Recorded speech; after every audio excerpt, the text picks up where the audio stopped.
Udhëheqësit evropian prezantuan një front të bashkuar për rritjen e buxheteve të mbrojtjes dhe përmirësimin e NATO-s gjatë konferencës së sigurimit në Mynih, ndërsa diskutimet mbi autonominë strategjike të Europës dhe kritikat ndaj Shteteve të Bashkuara të Amerikës tregojnë një fazë të re në marrëdhëniet transatlantike.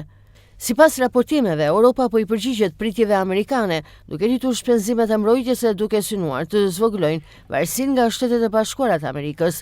Megjithatë, presidenti amerikan Donald Trump mund të mos jetë i kënaqur me këtë zhvillim. Gjatë konferencës udhëheqësit evropian theksuan nevojën për një rol më të pavarur të Europës në fushat e mbrojtjes, hapësirës dhe teknologjisë. Kancelari gjerman Friedrich Merz deklaroi se NATO mbetet një avantazh për Europën dhe Shtetet e Bashkuara të Amerikës, e se duhet të rivendoset besimi transatlantik. Presidenti francez Emmanuel Macron nënvizoi nevojën për autonomi strategjike dhe për të zvogëluar varësinë nga fuqitë e tjera, duke theksuar se Europa duhet të vendosë objektiva të qarta e të forcojë bashkëpunimin në mbrojtje.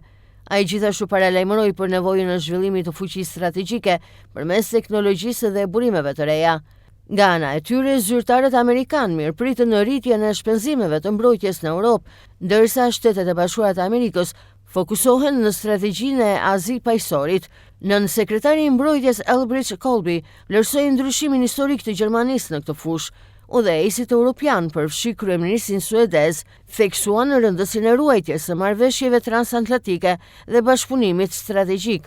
Europa duket se po lëviz drejt një modeli të ri mbrojtës, duke forcuar autonominë dhe duke shmangur varësinë e tepërt nga SBA, ndërsa rritja e shpenzimeve mbetet një çështje kyçe për të marrë një rol më të pavarur në skenën globale.